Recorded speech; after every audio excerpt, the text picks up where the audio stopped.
Hello, welcome to video 5. Today we're going to look at the roles of the chairman and the CEO. Should they be the same person or should they be different?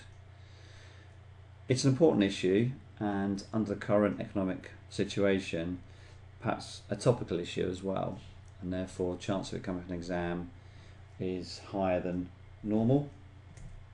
So, first thing to do is to sort of differentiate between what is a chairman and what is a CEO. And one of the easiest ways to perhaps do this is to think of a chairman as someone who heads the state.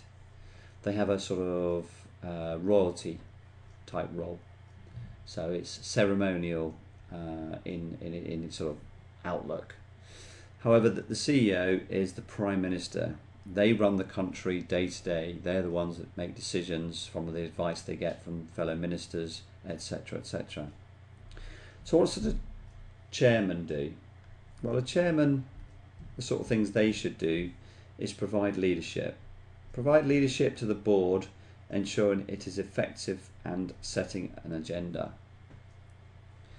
The Prime Minister, the CEO, should execute the business plans determined by the board.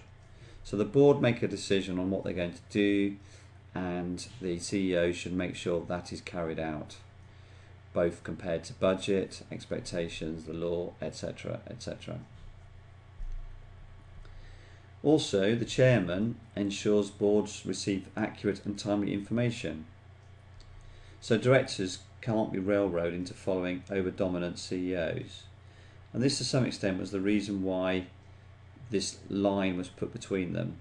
Good corporate governance entails the roles being split. There has been a time when they haven't been split, and a famous retailer in the UK had such a situation. Because in the UK we have a principle base for corporate governance, what that retailer did was they announced that the roles would be the same person, and then they explained why under corporate governance they were going to not follow the standard, and explain why it was going to be done by the same person. The CEO should provide leadership to the business, ensuring the effectiveness of business operations, and lead that process of setting strategy. Okay, so very important day-to-day running. Meanwhile, the chairman must ensure effective communication with shareholders. So they're kind of an in-between the board and the shareholders. They're seen as independent of the directors, and therefore able to talk to the shareholders in an independent kind of way. They want to make sure the views are communicated to the board as a whole. So they talk both ways, to the shareholders and back towards the board. They should facilitate effective contributions from non-executive directors to ensure that constructive relations exist between the executive directors and the non-executive directors. So remember, non-executive directors are appointed to work with the directors to checks and balances, to consider what they're doing. You'll see in the next recording how executive directors and non-executive directors make up certain committees, and how important the non-executive directors are in that procedure.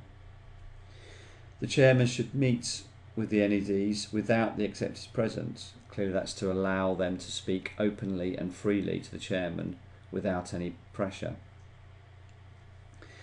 The chairman should also facilitate appraisal of all board members, making sure that, like you as an employee have appraisals with your company, directors should also have appraisals.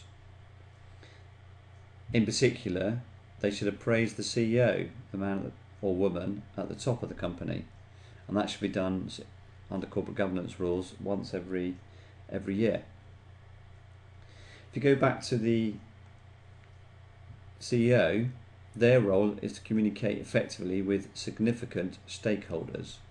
Don't forget, stakeholders is not just shareholders, but probably in this context will be. They need to make sure that they're talking to them, keeping them informed, being transparent. They should cooperate in the induction and development of other directors, and especially NEDs and senior management staff. That's what the CEO should be doing. Make sure that people working within the business are the right people. Cooperate by providing any necessary resources. So they should help other directors and senior member staff have the right teams in place.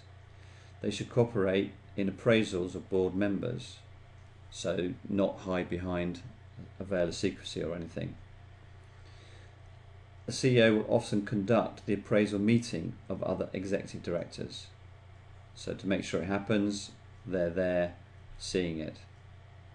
They should cooperate with all the members of the board on how the business has been run, work together, you're a team. The chairman, meanwhile, is encouraging active engagement by all the members of the board. They should be ensuring that NEDs are properly chosen and trained on induction and appraisal. It's not just a case of joining and then that's it. There should be further appraisal and the next part, professional development. Make sure that they're technically aware and up to date. It's not just a case of becoming a director and that's it for life. Final point here is, as it says on the screen, it's a core principle of many corporate governance codes. The chairman and CEO should be different people. Too many times it's caused a problem of having one person doing both roles. It doesn't help in corporate governance, having the same person do both tasks.